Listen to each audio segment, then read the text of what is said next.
missing a So chair. you're over there. We're missing a chair. I think we're good. I'm here. 1, 2, 3, Yes. 4. There's one at the end. There's one at the end. You're over there. No. Oh, that's right. He's. So you're going to move. Are these suckers on? They're ready? Channel 0? We're good? Yeah. So Okay. Francesco, you have to move. There you go. And then I'll take this chair. Yes, exactly. You see that. Yes. We're doing girl, boy, girl. Ah, okay.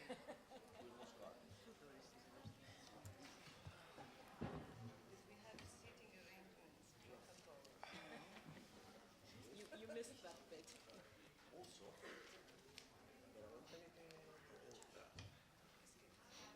Francesco, 5 minutes. Everybody.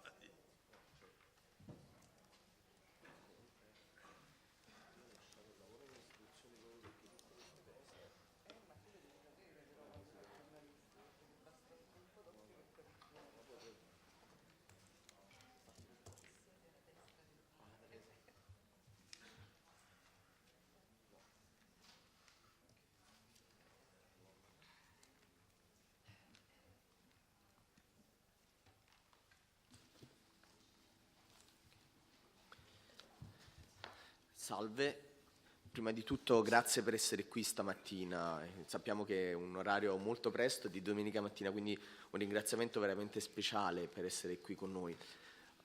Prima di iniziare 2 paroline. La prima, il panel sarà quasi completamente in inglese, quindi ci sono fuori delle cuffie con i traduttori simultanei, se ne avete bisogno penso che sia il caso di andarli a prendere ora prima che iniziamo. Il secondo punto, una presentazione necessaria. Cos'è IFAD? IFAD è un'agenzia delle Nazioni Unite, è l'unica agenzia delle Nazioni Unite che si occupa che ha un portafoglio finanziario, che si occupa di concedere prestiti per lo sviluppo agricolo. È un'agenzia specializzata per l'incremento delle attività agricole nei Paesi membri. I Paesi membri dell'IFAD sono 181. È un'agenzia che esiste da oltre 30 anni e ogni anno concede prestiti per circa $1 miliardo. Siamo oggi qui in un panel di persone molto esperte, persone che hanno vissuto sulla propria pelle quelle che sono le politiche agricole, che possono raccontare le storie non raccontate delle politiche agricole. Perché questo panel è importante? La prima domanda. Perché quello che avete mangiato stamattina a colazione è quello di cui parleremo qui oggi. Come spesso tutto ciò che viene sottovalutato, ovvero la nostra alimentazione quotidiana, è un elemento di guerre, è un elemento di lotte tra multinazionali, è un elemento di sviluppo. E lo faremo con Frederick Kaufman, autore di Bad Farm. Si è occupato di politiche alimentari per NBC, Fox, professore di giornalismo alla City University di New York. Lo faremo con Massimo Alberizzi, che è direttore di African Express. È una firma del Corriere, inviato speciale in Africa per tanti anni. È stato un consulente per le Nazioni Unite per quanto riguarda le armi in Somalia. Lo faremo con Ian McGillivray, consigliere particolare del presidente dell'IFAD. Ian ha 35 anni di esperienza nelle politiche di sviluppo agricolo e rurale. La sua esperienza, la sua condivisione di quello che ha visto nel corso di quegli anni sarà un tassello fondamentale, così come sarà un tassello fondamentale quello che ci dirà Sipo Moyo, direttrice per l'Africa di One. Sipo lavora da 18 anni nel campo dello sviluppo. La sua lunga esperienza nella Banca Africana dello Sviluppo, nelle Nazioni Unite, alla Banca Mondiale, sarà un elemento, di un punto di vista fuori dal coro, di quello che spesso i media non riescono neanche a raccontare. Abbiamo Antonella Cardone, consulente tecnico dell'IFAD e coordinatrice per le questioni indigene e tribali, che ci porterà ancora un altro punto di vista, cioè ci lascerà abbandonare dietro di noi quelle che sono le definizioni classiche dietro le quali nascondiamo il termine di indigeno e tribale. Finito questo breve giro di presentazioni, ricordo l'ultima cosa e lo ricordo prima di uscire. Se volete ci sono delle borse e delle descrizioni dell'IFAD, del lavoro che fa l'IFAD, sono vicino alla porta, quindi a fine panel se volete approfondire abbiamo a disposizione.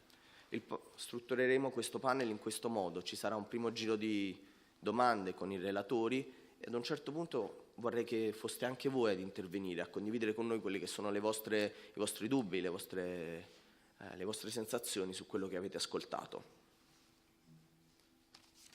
Okay. Okay.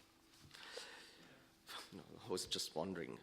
Now we have to switch in English, and I would like to start from Fred. Yes, we said yesterday I can call you Fred. The panel is called Untold Stories. Why are those stories untold by the media? What's happening and why we should tell them, why we should talk about it? Thank you, Francesco.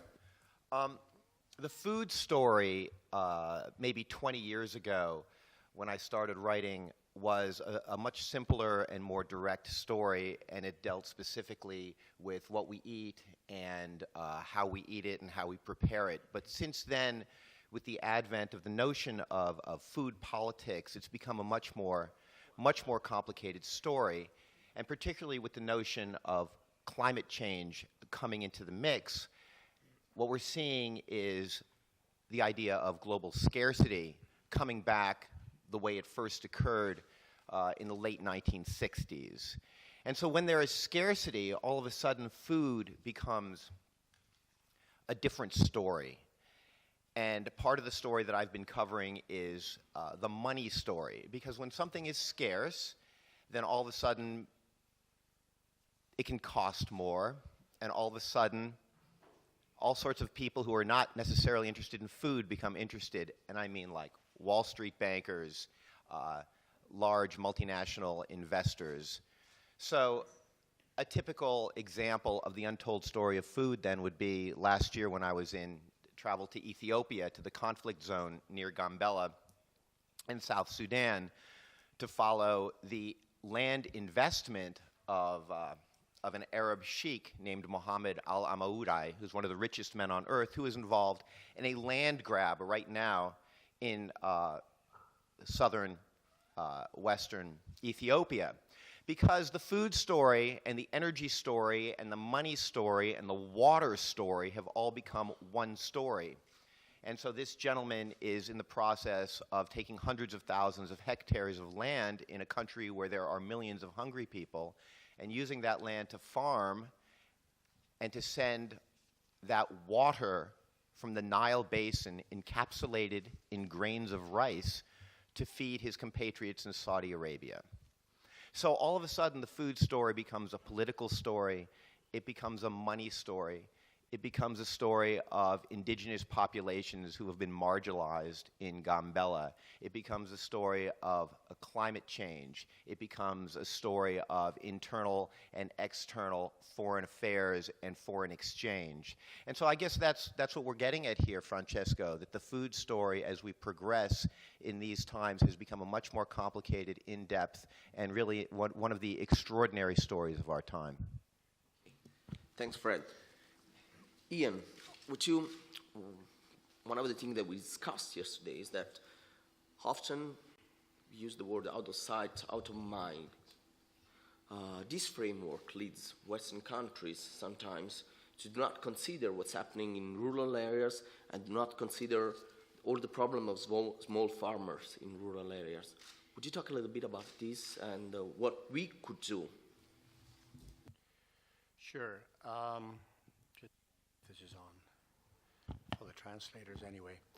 Well, let me start off by I think congratulating you for being here on a Sunday morning. That's something that we were a little bit feeling really, really good when we saw more people coming into this room.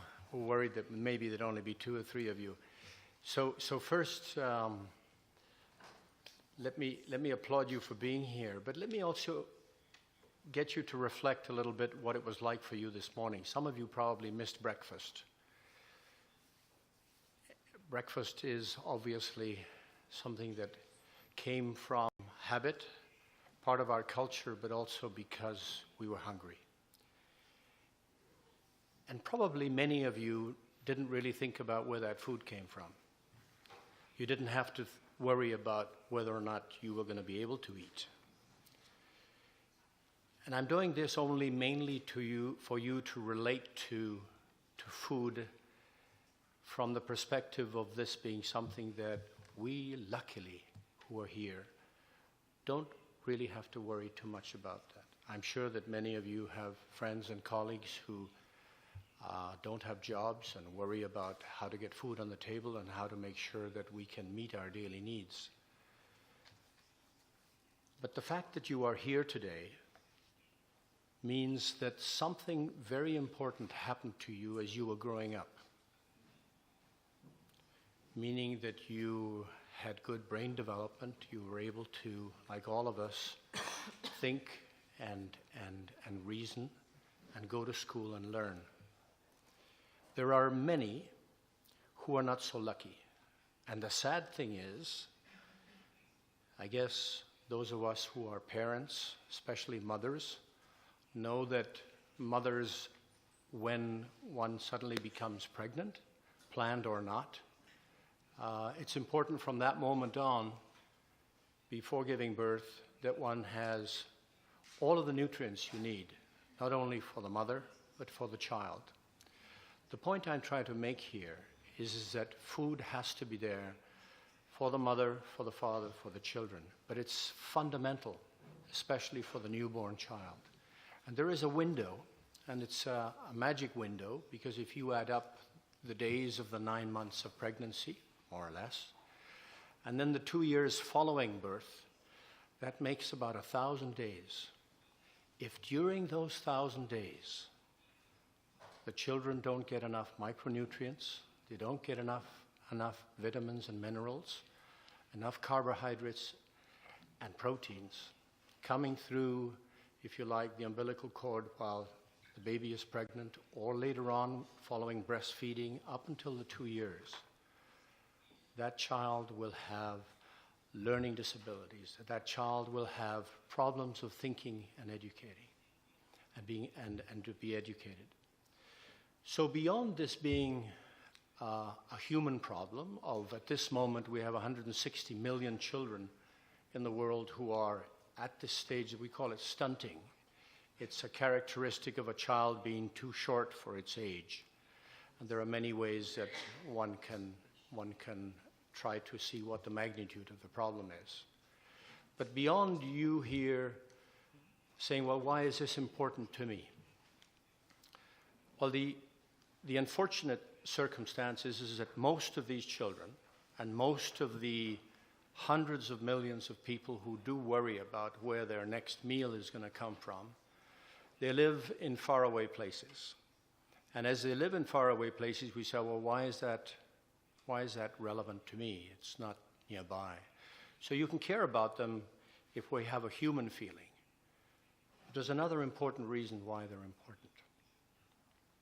In my career, I've realized that if you help people where they are, and they grow and they prosper, they, like us, may want to travel, but the important thing is that people find opportunities often where they live, maybe like 100, 200 years ago. And I think for us, in a world where movement is important, trade is important, I think the important thing to realize is that helping people prosper and grow where they live is a natural human tendency. And therefore, my trying to make the connection is that we can say, well, these people are too far away, so we shouldn't worry about them. The important thing is that not only do we have human caring, but we care about them being able to live a good life where they live. Thank you. Sipo, as Ian said, normally we don't care about our breakfast. Like people in this room probably, we just wake up and have breakfast, don't even think about it. So when we don't think about it, in a way you may do not care where the food comes from and do not understand if we do any mistake, meaning like as Western countries, in our food policies or helping other countries with their food policies. Could you tell us any big mistake or bunch of mistakes made by Western countries in trying to hate countries with food problems.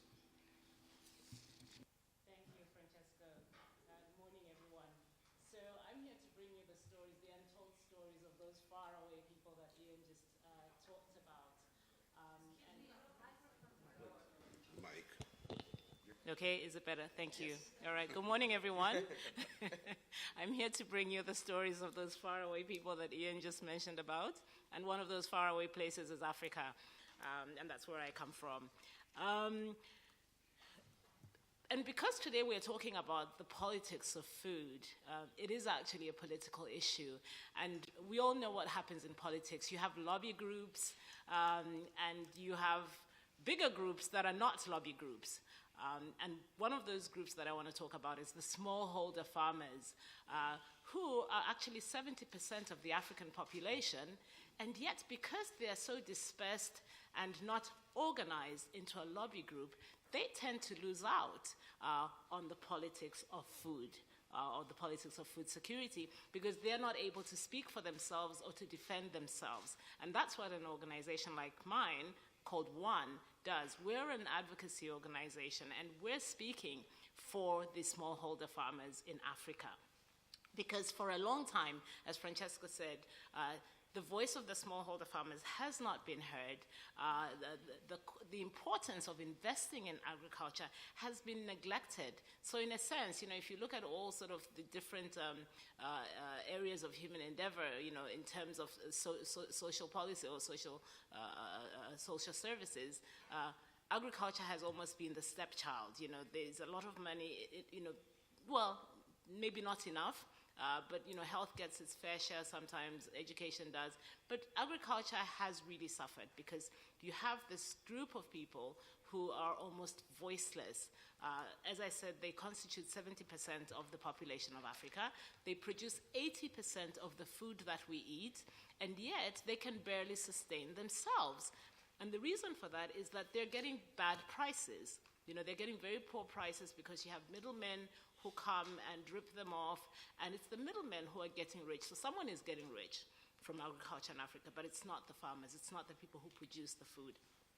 So we're working on making sure that, first of all, the African governments are accountable to the farmers, to the smallholder farmers, but also making sure that the Western countries, as Francesco just pointed out, are doing their share in terms of contributing to helping African farmers. One of the things that hurts African farmers is the subsidies in the Western countries. Francesco just asked me, what is the jeopardy? So the subsidies in the Western countries tend to hurt small farmers in African countries because African countries are not providing the same level of subsidies for their farmers.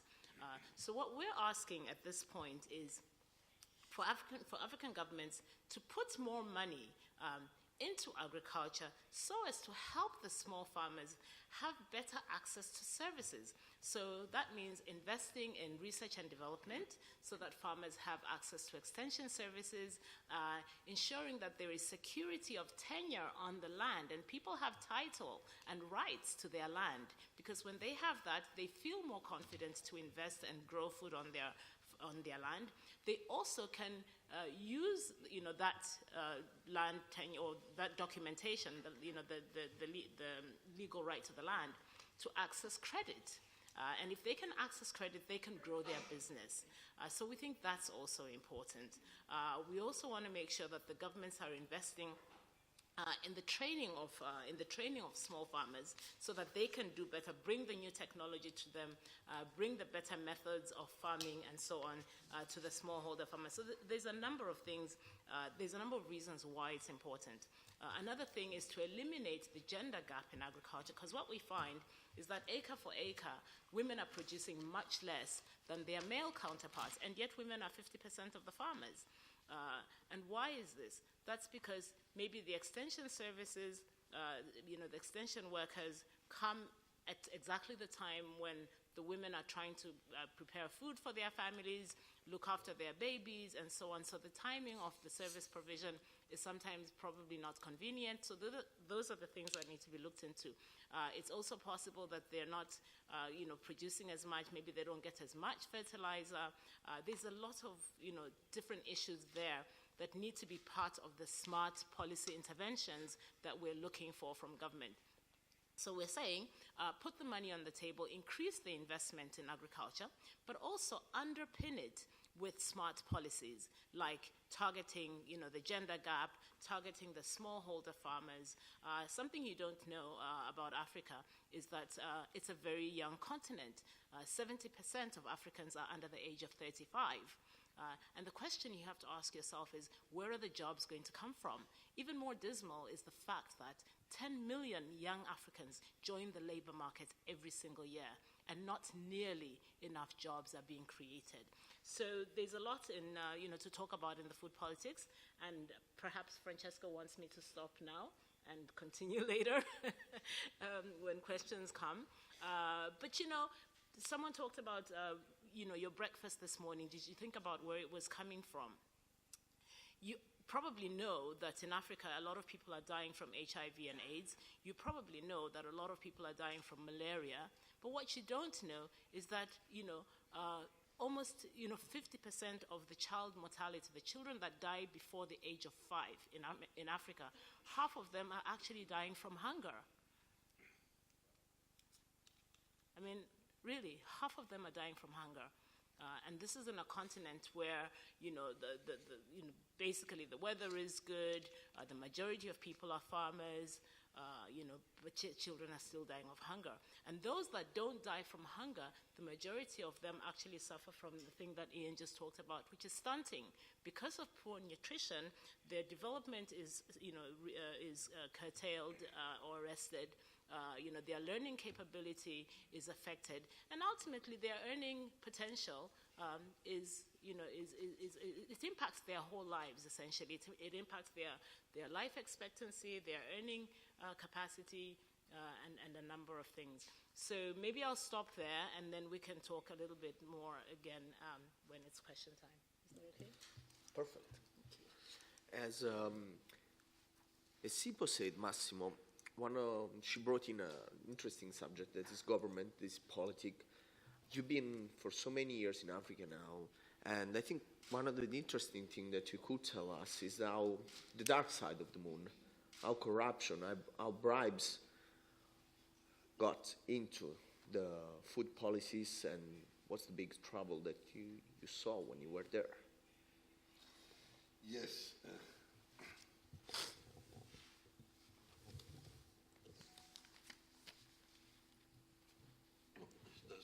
No, it's Hello? Oh, yes. Sorry, just that the audience is Italian. If you want, I can talk in Italian, if you don't mind, even if you miss my fashionable Italian accent. But I think that the people, I can speak better, and the people also can understand better, if you don't mind, if the audience is okay. Sì, il problema della corruzione è un problema enorme, ma il problema anche delle guerre che ci sono in Africa. Io vedo già i generali, quando studiano una guerra, che contano sicuramente i Kalashnikov, contano sicuramente i cannoni, ma contano anche il cibo, che possono, come utilizzare il cibo contro le popolazioni o a favore delle popolazioni. Ho vari esempi di questo, sono stato parecchie volte. Adesso, se voi, vi ho preparato delle diapositive al volo, sono solo la situazione che c'era in Ogaden qualche anno fa. La situazione era drammatica e la popolazione viveva in questo modo. C'era una guerra, c'è ancora una guerra con il fronte di liberazione dell'Ogaden somalo, e in qualche modo si riusciva a fare arrivare del cibo, perché non c'era assolutamente nulla.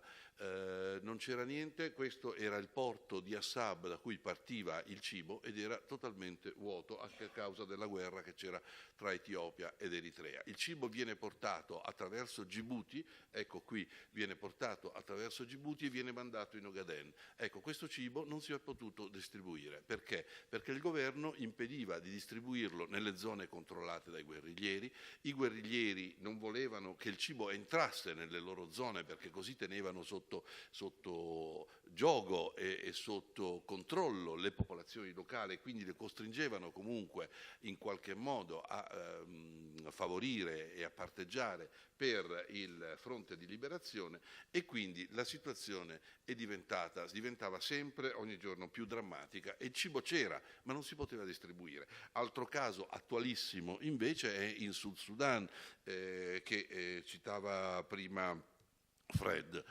Il Sud Sudan in questo momento ci sono 1 milione di persone che sono in condizioni di miserabili, non c'è cibo, non c'è acqua, no, l'acqua probabilmente c'è ma è tutta inquinata, e comunque cosa c'è?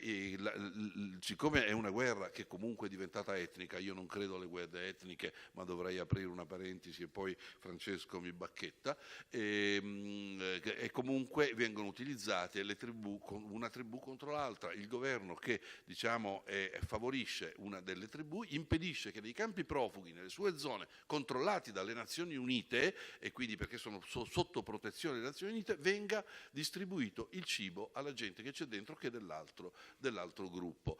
Cinicamente quello che succede anche in Somalia oggi con gli Shabab, le zone controllate dagli Shabab, non può entrare il cibo e la gente muore. Non può entrare un cibo, le organizzazioni non governative sono state cacciate, quindi non c'è neanche un'assistenza medica, ma questo fa parte anche questo di un altro discorso. Comunque il cibo non può entrare, quindi le popolazioni sono in condizioni disperate e stanno morendo. Peraltro questo tipo di politica è stata utilizzata in altre moltissime guerre, per esempio in Darfur, un'altra guerra di cui si parla in questo momento poco, perché è dal 2004, quindi ormai da 10 anni che in Darfur si combatte una guerra. Io sono stato parecchie volte già anche allora, e nelle zone controllate dove c'è la presenza di quelli che si chiamano Janjaweed, che sono delle milizie filogovernative, non può entrare il cibo, perché loro, se ci sono i convogli anche delle Nazioni Unite, li attaccano perché il cibo non sia distribuito. Quindi il senso di questo è il bisogno alimentare e il cibo che viene utilizzato come un'arma. Noi siamo abituati, e qui l'untold story, noi siamo abituati di parlare di Kalashnikov, di bullets, di cannoni, ma invece noi stessi giornalisti alcune volte non affrontiamo questo argomento come dovrebbe essere affrontato profondamente, perché lo consideriamo forse marginale, perché i morti per ferite, il sangue comunque è più d'impatto nei media rispetto a uno che muore di fame solamente, e quindi non sottovalutiamo il fatto che il cibo è un'arma e viene utilizzato con un'arma. Più tardi, se volete, vi racconto cosa faceva la Dole in Somalia, però adesso mi fermo perché sennò Francesco si arrabbia. Become very angry. Antonella, Massimo just brought in an interesting subject that is about Tribu, indigenous people. We only talk about indigenous people when there's a war, to say that they're fighting against each other. But there are many other subjects about it, and also about their development. Could you just tell us a bit more about it? Io parlerò in inglese perché purtroppo lavoro solo ed esclusivamente in inglese, quindi non ho un linguaggio tecnico, ma prima di partire in inglese volevo ringraziarvi per essere qui numerosissimi. E la storia che io vi voglio raccontare è la storia non detta dei popoli indigeni.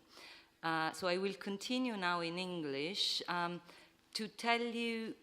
Possiamo fare una battuta. In Yes. realtà lei non conosce i termini in italiano, ce l'ha confessato ieri, quindi devi per forza dire in inglese, per questo fare il panel in inglese, però già un po', confessiamolo.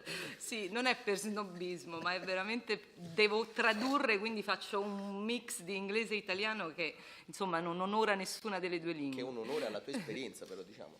Che? È un onore alla tua esperienza, aver lavorato tanti anni. Potremmo parlare di imperialismo linguistico, ma insomma dobbiamo fare un altro panel su questo. E soprattutto vi voglio parlare di diversità. So, we hear and we listen about indigenous peoples when there are conflicts. Like Massimo was saying, when their lands are grabbed, when they're fighting against multinationals who want to do a dam or a mine in their lands. But we never hear, and the story is never told, about how indigenous peoples are a great resource today and how modern they are. But let's start to understand who they are. And since we have mainly an Italian audience, I'll just mention few names that are common in Italy, like the Maasai, for instance, who are indigenous peoples and who live and who are still alive. It doesn't matter how can be marginalized in their countries or other things, that they are not marginalized at all. In Latin America, the Maya, I'm sure we have heard about Maya people. We have heard about the Quechua, the Aymara. We have heard about the Pygmies. We have heard about the indigenous peoples and the tribes in India. Now, on the world today, we estimate that there are about 3,700,000 indigenous peoples. They speak about 4,000 of the 6,000 languages spoken on Earth. What does this tell us? It tells us that the world is diverse, that there is a variety, and this is a richness to the world. But if we think what we eat and how many plants we eat today, I get scared because we only eat 30 plants. And this is a question I will ask Freddie. Why? Why economically we only concentrate on 30 plants to eat, and how insecure we become to climate shocks if the entire humanity is fed by 30 plants? Now, diversity of people responds to biodiversity, to diversity of crops, to diversity of food in each of these communities which are still alive. And this is why they're very important. And let me tell you a simple story from one of the participants to an IFAD-funded project in Bolivia. The name of the lady is Doña Viviana. Doña Viviana lives on the lake Titicaca, and she's the custodian of 105 species of potatoes. Now, how many potatoes do we know in Italy? I think I can only buy a couple. But there are out there 4,000 species of potatoes. And Doña Viviana, every year, she keeps the seeds of 107 species. And let me tell you, you cannot find those species in the market. These are not a commodity. They are not sold. They are a treasure. They are exchanged among the people themselves. And this is the untold story. This is the richness of the diversity of people in the world. Before we finish this panel, I really would like to touch on why indigenous peoples are modern today.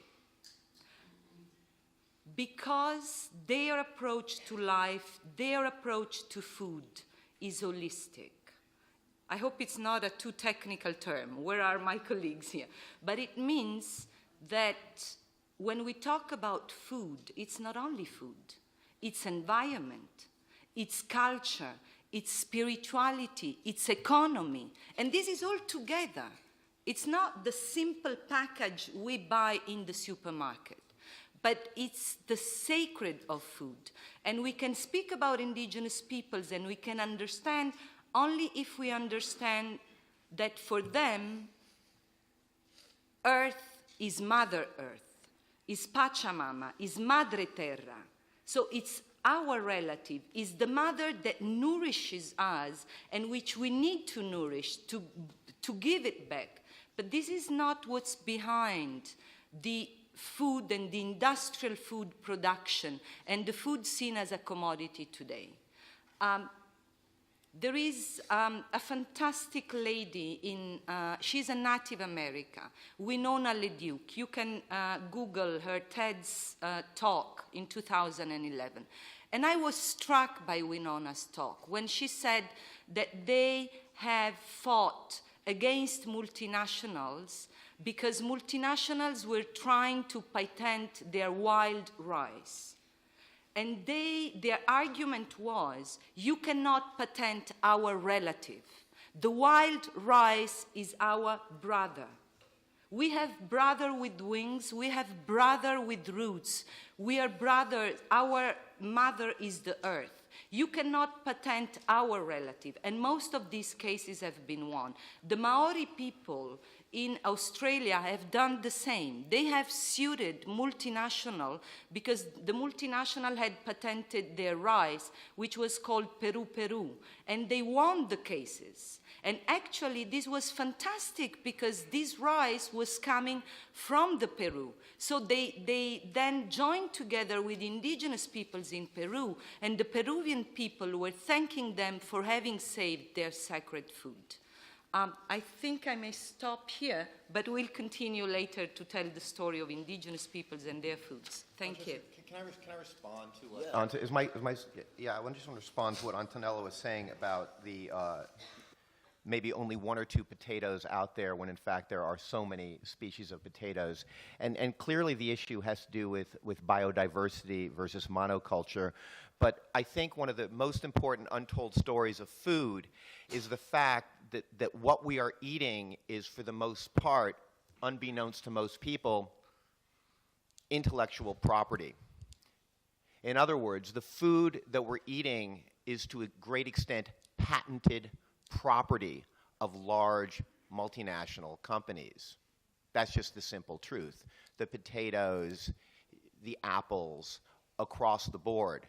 So in other words, one of the reasons that we are eating a very limited group of foodstuffs is because those foodstuffs are owned and patented and are profit streams for large multinational corporations. And we're not just talking about the very infamous genetically modified corn or soy, but really across the board, what we're talking about are hybrid varieties which become profit streams. And this is why, as journalists, one of the terms that we have to interrogate very intensely when it comes to food is this whole notion of what Sipo is talking about, which is investment. Because this is a much exploited term. It's a much exploited term today in terms of global food, because investment to a Monsanto or a Nestle or a Kraft is one thing. Investment to Sipo in terms of smallholders in Africa is another.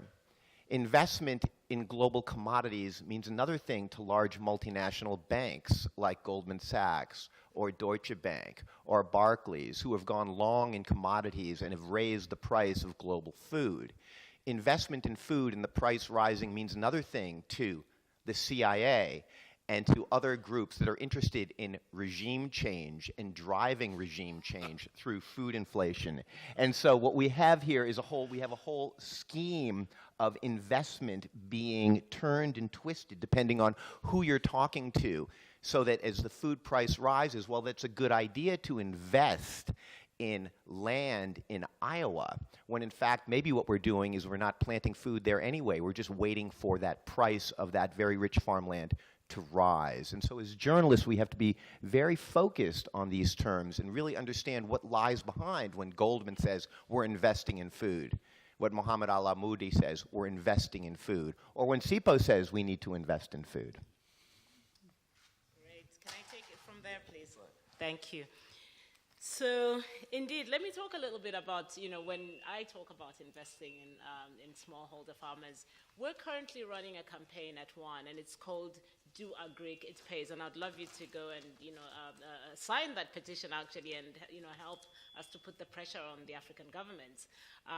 And this is why we're running the campaign. What the campaign is doing is it's asking African leaders to put 10% of their national budgets in agriculture. And the reason we want them to do this is to make sure that the smallholder farmers have access to credit, to make sure that the smallholder farmers have access to research and development through extension services, to make sure they're secure on their land, and all of those kinds of things, to make sure that the women are protected as farmers in the agriculture sector. And the reason we're asking the African leaders to do this is because they actually made the same commitment in 2003, and they have not kept that promise.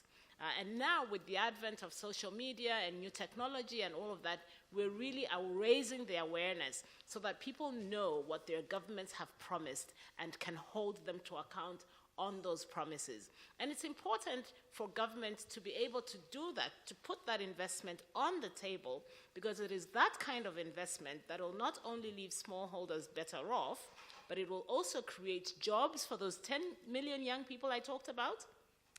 And look, we get it. We know that not every young person wants to be a farmer. So it's not just about making everyone go into farming. It's also about developing the private sector, developing the value chain of agriculture so that young people can see viable opportunities to go into agribusiness. There's packaging, there's input supplying, there's transportation, there's processing into finished goods. There's a lot in the value chain that young people can take advantage of. And most importantly, when government invests in agriculture, it gives comfort to private sector, big private sector, whether it's domestic or international, to come in and support the smallholder farmers, come in and build anchor farms, which can help the smallholder farmers to conglomerate and, be able to sort of get the economies of scale by bringing the produce together, having it transported at the same time, and that sort of thing. So that's why this is really important. For us, it's about ending extreme poverty in our lifetime.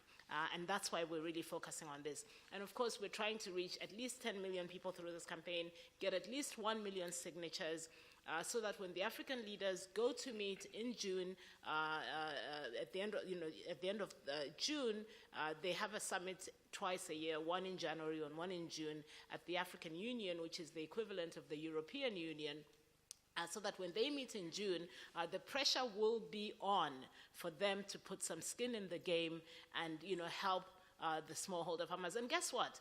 What's good for the farmers is actually good for the African governments, because when farmers are better off, when young people have jobs, when the private sector comes in, it just means that government has bigger revenues and can actually provide the rest of the social services that government has a responsibility to provide, like health, like education, and so on. So all of these things are really linked together, and it's all about ending extreme poverty in Africa, so that we can all prosper. May I? I'm sorry. Nice, but theoretical only. In reality, what happened? That they grab the land, the government, and give the land to the Chinese factories, a firm, very big. So it's theoretical, it's very nice, very good idea. It's not theoretical, it's a campaign. We want it to happen. Okay, we can organize a campaign, that's okay.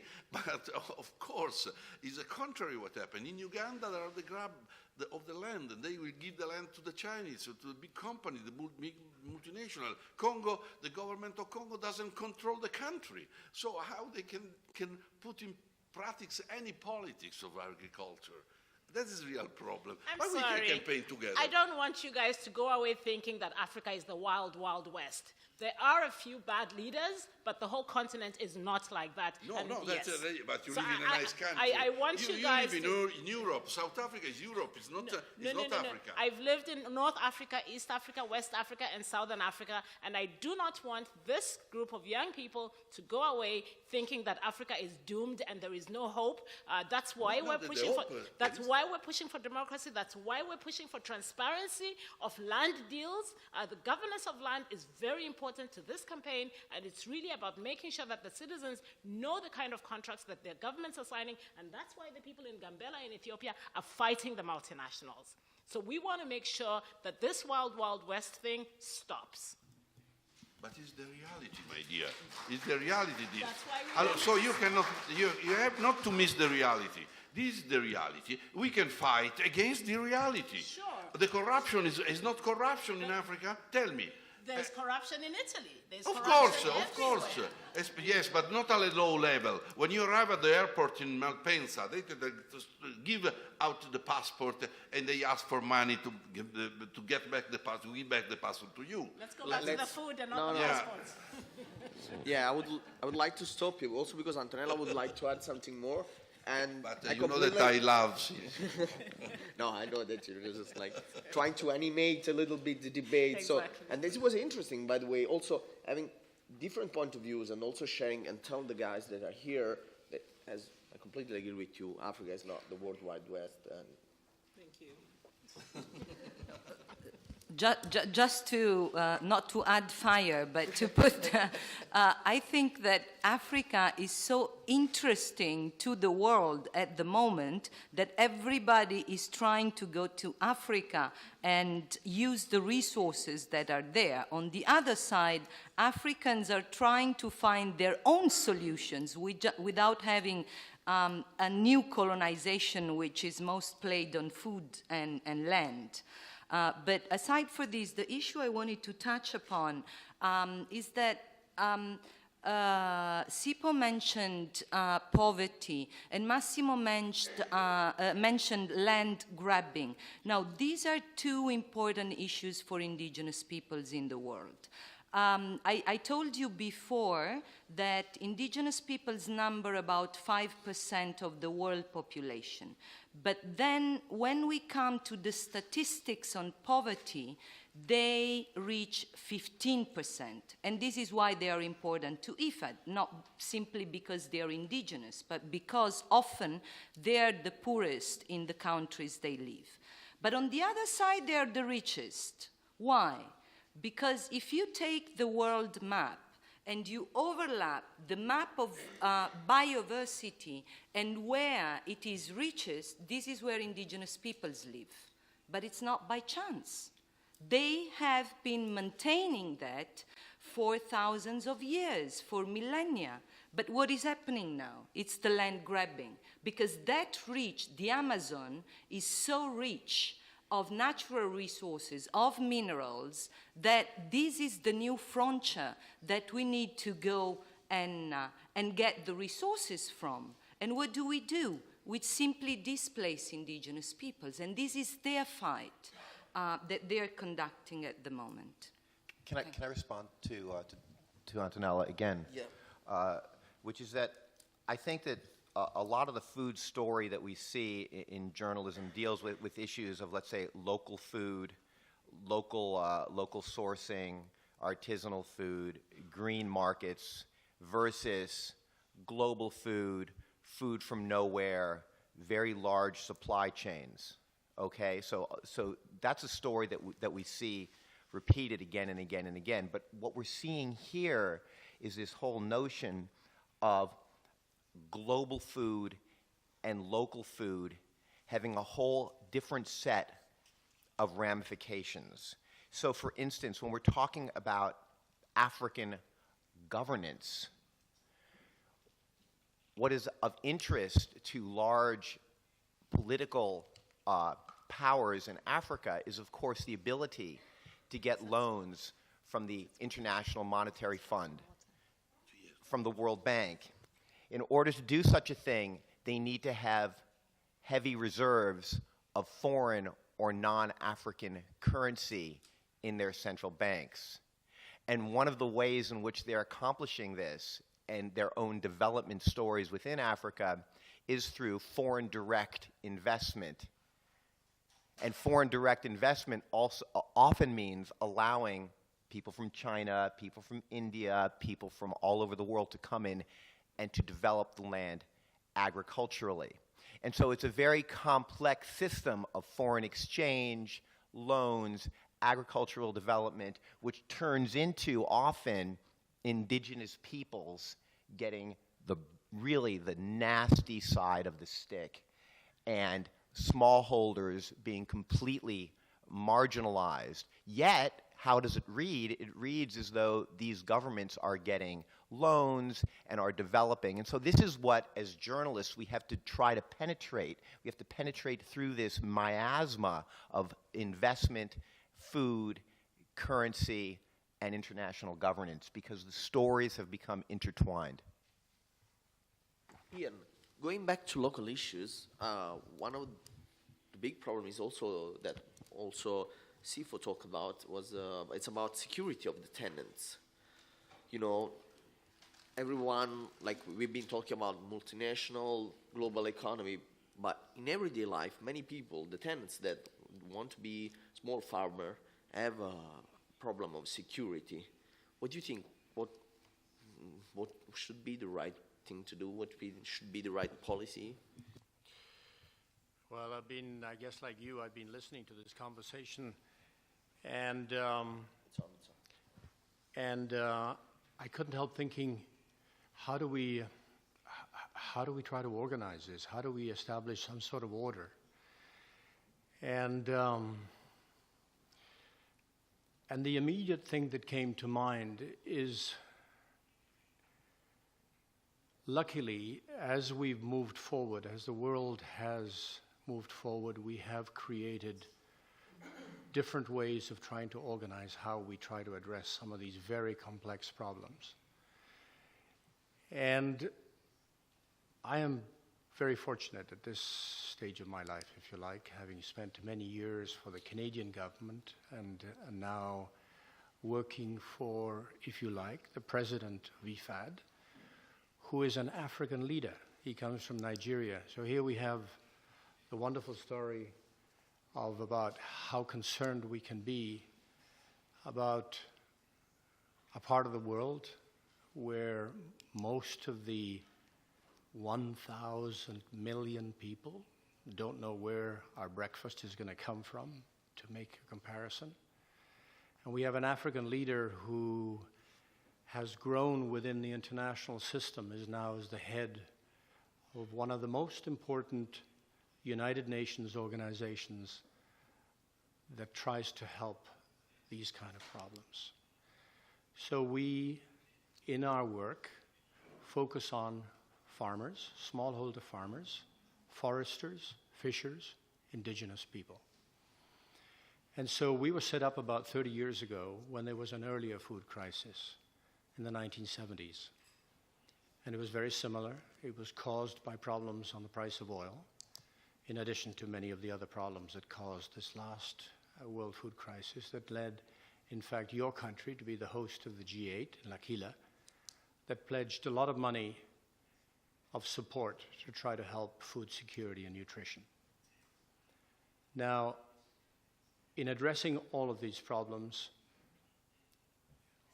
the best thing that one can do, even if one writes about these things, is try to see how one can organize one's thoughts. Because when things are too complex, how does one tell the story? And I think the beautiful thing about IFAD is that we are extremely focused. And while we're affected by the concerns in low-income countries, by fragile states that are continually moving into the kind of problems that Maximo was talking about, of countries where there is a lot of corruption, they're unstable, there's a lot of warfare going on. In our organization, those countries who are our members, some of them may be going through some of these conflicts. Now, those countries going through conflicts where there is corruption, where they don't pay their loans, they can still be a member of IFAD, but they no longer can get any more money from us, or any more help, any more loans, any more grants. So it is a way, coming back to my earlier thought, is that as we try to keep our world to be a civilized world, we try to set these norms and standards of whereby we have these IFADs in this world that try to provide the support. Now the United Nations is very specialized. We don't address problems of emergency. We don't address problems of conflict. That's not our specialization. What we try to do is to make sure, as our colleague from ONE has mentioned, is that the countries invest in their own people. which is what we want of all of our governments. And why are we talking so much about agriculture? I mean, when you have a little bit of money, you put it in the bank where you can get the greatest return. When you invest in agriculture, you get the greatest return. There is no other investment in these low-income countries where they can get greater economic growth than they can from agriculture. So it makes common sense. In English, I don't know if you translate that in Italian, but we call it a no-brainer. It provides the farmer with income and nutrition, and it provides the economy with the kind of resources that they need to prosper. Can I just put a number to that impact, that multiplier effect that Ian is talking about? When you invest in agriculture, the payoff, where he said it pays, the payoff is 11 times more effective at reducing poverty than growth in any other sector, including mining and oil. So I just wanted to put that number. Before we finish and we give the chance to the people, to the audience to ask us a few questions, I would like to ask you, to all of you, a really very last question, and I would like you to give a very short answer. So maybe I should start from Massimo. So as you said before that South Africa is Europe, believing there, I may disagree in a way because I still remember a few places that are actually far away from Europe, but still, if you could give to the audience like a very short story, like the other side of South Africa, which is the African countries where you went, where you saw, let's say, the worst food war.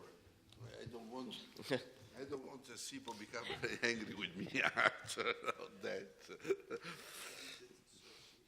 No, there are many examples that you can get from where the food doesn't work and they steal the food. If you go to Somalia, for example, you have the food to deliver in the areas controlled by the warlords, and they ask for money when you pass the checkpoint, which means that with that money, they use the money to buy, when I say the bullet, to kill the people that you go to feed.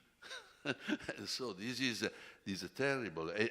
I don't know where to solve this problem. I can mention this and they can tell the story, but it's very difficult to say what you do. You see there that there is a people that is starving at the corner, and you have to pass the checkpoint to deliver the food. You don't give the food. You think that you take the shoulder and you go to the other way. This is one of the problem that you have to talk about and to think how to solve. This is one.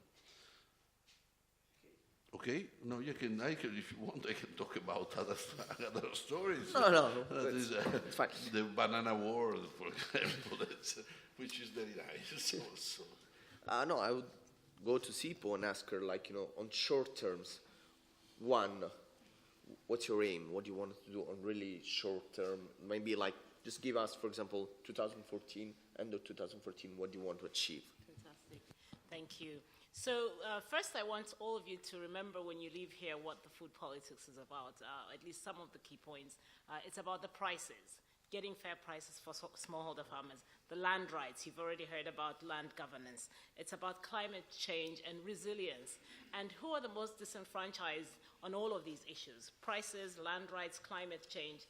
It's the smallholder farmers. So we want to make sure that they're protected, they're better off, and that's what the Do Agri campaign is all about. So talking about 2014, what I'd like to ask all of you in this room is to go to our website, www.one, which is ONE.org, and sign the campaign. Just help us to move it, and it's very exciting. There's a music video there that we've just produced with 19 artists, 19 African artists. It's like a We Are the World type of music video. They're singing in 10 languages. They're from 11 countries, and they're helping us to push the African governments to invest in their people. And if you can do that, you will have helped 400 million African farmers. Thank you. Thank you. Antonella, how is globalization killing biodiversity? That's a $1 million and not easy to respond immediately. But just to give you an example, in the past 100 years, we lost about 75% of biodiversity. Now, what has this to do with our life today? I'll give you a simple example from the Andaman Island when the tsunami was there. Okay? First of all, the tribes recognized that the tsunami was coming, and they ran up to the mountains because they recognized the signs of nature, which we cannot recognize anymore, and it doesn't matter the high technology we can put in place, we were not able to understand that a tsunami was coming, and indigenous peoples could. What did they do after the tsunami? Because the water, which had flooded the lands, was saline. This was sea, so no crop could be there. But India had 6,000 varieties of rice. And this tribe had a rice resistant to salt. And that's the rice they planted. These are the seeds they planted those years to have their harvest. Now, why is this important to us today? Because we are very insecure. If tomorrow the supermarket will shut down, we will starve because we don't have our own land to grow our crops. So the story I would like you to tell the world is the story of diversity and why biodiversity is very important. And you can start from October. I invite you, please go, for instance, to Terra Madre, Salone del Gusto in Torino, where we will be there with indigenous peoples' communities and food communities. And the hope is that indigenous peoples are well organized at the UN. There will be a UN conference. At IFAD, we will have an Indigenous Peoples Forum. So come and tell the stories. Our doors are open, and material on Indigenous Peoples issue and IFAD is over there. Thank you. Okay. Fred, climate change, very last question. California is facing a water problem, and this may lead all the discussion about the climate change. Our media are just influenced when, for example, tsunami or something that touches Western countries gets into the media agenda. Yeah, there's nothing like a story that hits home in California, or maybe if it were actually to touch us here in Italy, if we could understand food insecurity in a much more visceral way. Absolutely. I think the thought I'd like to leave us with is that eventually these issues that we're discussing in Africa are going to become more and more evident to everybody, including those of us lucky enough to live in the developed world. And so to catch this story at this point is to catch a wave at a very early point. You have to realize that the basic statistic is rather grim, which is that by 2050, we're going to see about 2 billion more people on this planet. And that effectively is going to mean, what with dietary changes across the world, is that we will effectively have to double food production by 2050. And by 2050, in those coming years, we're basically going to have to produce, what was that statistic I heard? The same amount as all the food ever produced in the history of mankind will have to be produced again from now until 2050 in order to feed those people on the planet. There's going to be increased pressure across the world on price, on the environment, and it's a looming crisis. It's not going away. They're not making any new land the last time I checked.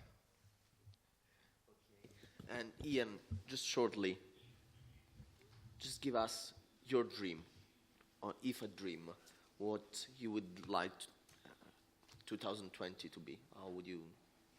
2020. Yeah. We have a dream, yeah. 5 years' time. That's awfully close. I guess one of the things that I would like people to do is probably a little bit like what Fred was mentioning, to realize what kind of situation we're in. And my dream would be able to probably a little bit more easily address the triple challenge that we have. Why is it triple? Because, I mean, you know, all in Haiti, the government changed because of civil unrest. And we've heard about the Arab Spring. Now, that wasn't all caused by food, but a lot of it was. So food is important to us, it's important to everybody. And my dream would be is for us to, and you as storytellers, as looking at your careers in terms of what's exciting out there, is that we really do, my dream would be is that we could all rally behind everybody not having to worry about where their next meal is going to come from. That's us in this room, and that's everybody outside. That's my dream.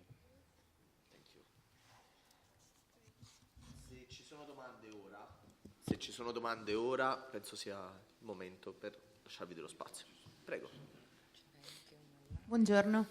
Una domanda relativamente al commercio ecosolidale e vorrei capire se il commercio ecosolidale che negli ultimi 30 anni si è sviluppato parecchio ha un effettivo impatto nella vita dei produttori del sud del mondo o se è solamente un metodo per noi che ci chiediamo da dove viene la nostra colazione di ripulirci la coscienza.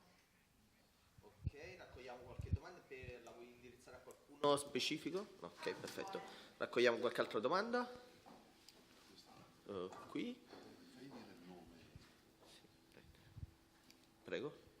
What's the position of IFID about GMO? Okay. Just this. You take it? Okay, okay.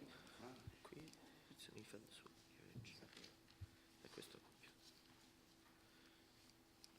I had two questions and one first specification. I don't know if I understood correctly. Did you say that food production has to increase by 50% in the next 8 years or so? Because that's a story that we've been told by OCDE and many others. But the untold story is about food waste, because we waste 30 to 50%. And actually, if you are to increase by 50% food production with the methods that we're using today, and you're thinking that of that 50%, you're still wasting 30 to 50, that just makes not complete sense because of the resources that go into there and they're going to waste. But my question was, it seems to me like there's two parallel stories when we talk about the current food production in the world. So here today we have the positive stories, and I'm completely on the side of many of the things that have been told about smallholder farmings and preserving biodiversity. But then you have another story, which is even supported by big organizations. So for instance, FAO or G8. And they are about linking smallholder farmers to global value chains and financializing world food production and globalizing food system even more. And the question is, and when you look into those documents, for instance, the New Alliance for Food Security and Nutrition, which is an alliance of investment by the G8 countries, already 10 African countries, and many big private interests like Cargill, Syngenta, Monsanto, and so on, when you look at the requirements for the contracting governments, is about changing their land tenure, their seed policies, in favor of these big private interests. So I'm asking, as people that are interested in this question, and as journalists or future journalists, who is it that we should really trust? Both stories, one side, or what? And then my second question, I'll be very quick, is that the EPO, the European Patenting Office, is sending out patents for Monsanto especially, on everything. Even on the rationale that Monsanto is the best position to find seeds which are climate ready. So for instance, they patented soybeans because then Monsanto would research and find the most climate ready soybean variety to then sell it on the market. So how is this possible as Europe? And what can civil society, lobbying, what can we do really to stop this? Thank you. Okay, we start from those three questions and we link the one on OMG with the globalization and things. Who wants to start? I'll go if you like. Okay. I don't know, do you want me to address the three questions, or do you want me to just one of them? The one addressed to IFA, then the last one about... All right. I think, just to come back to your context question, I appreciate them. The issue is that today, a world population of about 7.2 billion, expected to increase another 2 billion to 9.2 by 2050. This is given current estimates of population growth. At this moment, we know that enough food is produced to feed everybody, but of course the biggest problem is that, and I never really liked that comment very much, because what does it mean? It means, well, great, we produce enough food, but if there are a billion people of 7 billion today that don't have enough because they don't have enough money to buy it or it's not available, that kind of comment is not very useful, because we can't ship the food. If we had surpluses in Italy or surpluses in any part of the world, we don't have enough money to be able to buy it, to ship it, and to pay insurance and freight for it. So what's the solution to that? They have to grow food where they live. People have to help themselves. And that's why an organization like IFAD exists. And of course, we are deeply concerned about the issue of where's the food going to come from. And that's why we're trying to help people grow food where they live. The amount that has to be increased is 50% more food. That's the number that Fred was referring to, is that all of the food that was being produced by humanity up until this moment, that same amount has to be increased again. Now, let me relate that to the issue on the private sector. At this moment, governments provide development assistance in the order of $130 to $140 billion. How much of that goes to agriculture to help address this food problem? If we're lucky, it's 5% of that money. So when we look at the problems of the world at IFAD, and we work with the private sector, and we hope to work more with the private sector, we do look for people like you who are concerned about how do we work with the private sector? Can we trust the private sector?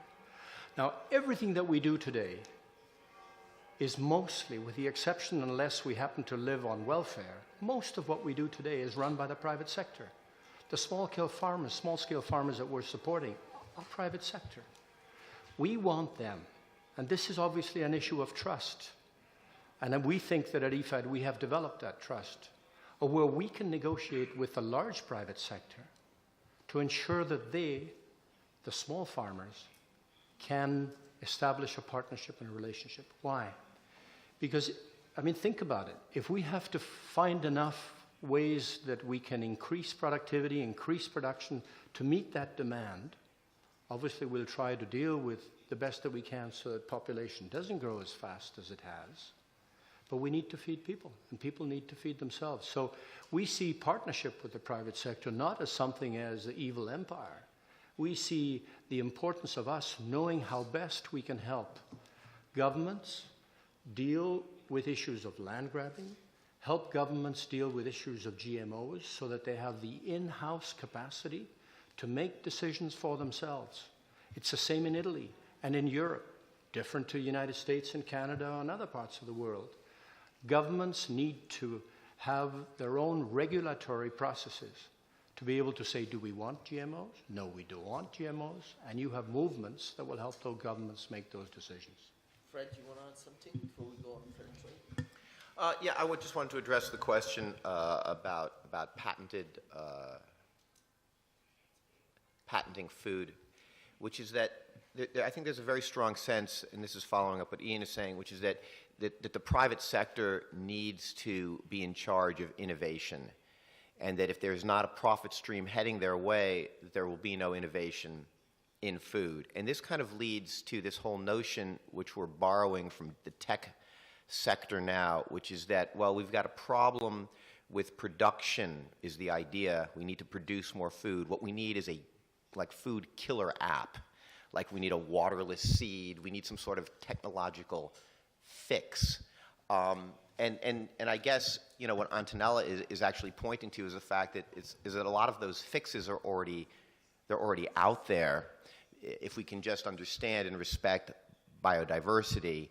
And I think that the essence is that there has to be a push, if I can put on my activist hat for a moment now as opposed to my journalistic hat, there has to be a push towards patent reform, and that the patent laws have to be reformed in such a way so that there's less profit and money stream heading towards large transnationals. And it's not even specifically GMO, non-GMO, hybrid, non-hybrid seeds. I think when it comes time when people are hungry, I think people care less and less and less what precisely is the nature of the DNA within the plant substance. What I think is important is where that money is heading and global equity in terms of global farming. Antonella, on fair trade. Thank you for your question. Now, for indigenous peoples particularly, fair trade has been one of the ways out. I don't have the statistics, but for instance, I'm one of those who goes and buy fair trade stuff, and what I find there is that I can find indigenous food. I can find, for instance, organic quinoa. I can find kheer. I can find those food that yesterday evening we were calling them like power foods because they are highly nutritional. And this is another aspect we were not able to touch today. But even in the fair trade, I think there are very good experience and less good experiences. What I can tell about it is that the fair trade has helped a lot the small communities, the small women enterprises, particularly because it advances money. Now, one of the problems for many smallholder farmers is credit. Okay, they cannot access money to the banks. What the fair trade has done, based on trust and based on how they accompany and build the capacity of the small enterprises, particularly women, they advance, let's say, 40% of the entire products that they will give at the end. And this has helped a lot. But even there, I mean, who gains and what is really fair about the trade? There are good stories and bad stories at the same time. Can I address the issue of food waste? I'm sorry, that sort of missed that one. I think it's fair to say that I guess in the last 30 years, it's true that we have not put a lot of attention on the issue of food waste and loss. Within development assistance, again, this is not something that would be supported separately or differently. I mean, when we're talking about farmers being able to consume from their own production, marketing, but preserving some of their own food, the last thing we want is for them, for their grain, which happens in maize a lot, where 30 to 40% of what they store is lost through insects. And of course, we'd be concerned about them using fungicides to avoid that to be lost or from insects. But there is, to assure you, there is a lot more attention as the world is moving towards what you must have read about, and if you haven't, you should, which is from the Millennium Development Goals, now we're going to new Sustainable Development Goals beyond 2015 towards 2030. So the dream of getting not till 2020, but to get to 2030. And so far, the negotiations between countries is that the issue of food loss and waste, largely supported by the Rome-based agencies who have put a submission forward for advice to the member states who are negotiating this, food loss and waste is an important priority there. And it is true that a lot of the waste is in supermarkets because we as consumers like to see fresh food. So the minute that the lettuce, for example, looks wilted, it's thrown away. So a lot of the loss in richer countries is something that's part of our eating culture and habits and our purchasing capacity. But in poor countries, I can assure you that we are paying much more attention to this and that we've been more concerned about growing more food than avoid that same food, which you correctly say, is being lost. And so therefore, to meet the food needs of the future, this is an important element. So just to add, can you hear me? Good. So just to add to the point about, food perishing and food waste and all of that. And true, there's the issue of food being wasted in the West, as Ian has just pointed out. But the real tragedy is the post-harvest losses in Africa. Sometimes as much as 40%. So even in Africa, where there's so much need for food, the food is perishing. And that's why, I come back to this campaign that I want everyone to join. We are pushing African governments to invest in helping smallholder farmers. And part of that investment means infrastructure. So the food is perishing because there are no good roads to move the food to the market.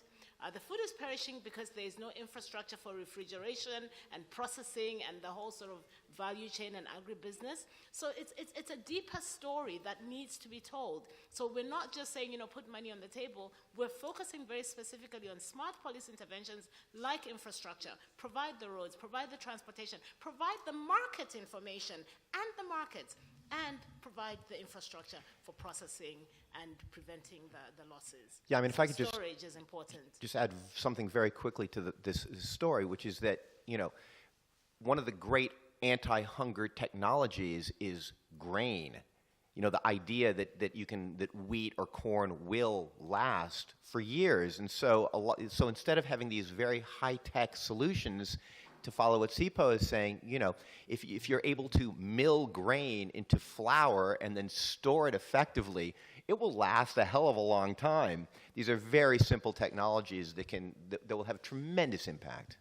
Okay, another bunch of questions very fast. I have to answer. Okay, go Massimo. Sorry, Massimo. Very quick. Ci sono delle attività, secondo me, che nel prossimo futuro saranno da considerare di rilevanza sociale, perché questo pianeta non collassi. E se aumentiamo di 2 miliardi la popolazione, questo pianeta rischia, se continua così, di collassare. Non vorrei io ho la mia paura che invece si porti il pianeta vicino sull'orlo del collasso e poi qualcuno dica: ci sono le multinazionali e i crops geneticamente modificati, vi salveremo noi. E allora tutta un'altra cosa. Scusa. Prego. No. I'm so sorry if I talk in Italian, but sometimes Okay. I didn't understand both languages, of course. The young people in Italy now they speak very well. They speak very well. Altre domande? Lì, prendiamo quella. Solo se vuole al volo sul commercio equo e solidale, posso? Il commercio equo e solidale, il problema è vorrei capire che controlli ci sono, che controlli ci sono. I would like to understand which control there are for this, because when I see in the market the biological banana, frankly, I tell to my wife not to buy, because not to buy, nobody knows. Buy the other, this is cost less, in the sometime are exactly the same. Credo che quello che avete affrontato questa mattina sia un argomento estremamente, oserei dire, vitale di qui e in avanti. Quello che mi sento di vedere e di fotografare, che è stato visto e interpretato la problematica su vari livelli. Quello dei 1000 giorni del bambino è una conseguenza di tutto quello che viene poi successivamente. Io quello che in parte conosco da un punto di vista professionale, credo che in Europa ci sia il know-how per aiutare queste società. Le devo chiedere però la domanda. Prego. No, la domanda è: io credo che non sia un problema tecnico, il problema tecnico a livello agronomico, sementi, meccanizzazioni, sono know-how che sono ben radicati nelle società evoluti. Io credo che sia propriamente un problema politico. Allora chiedo quanto la forza politica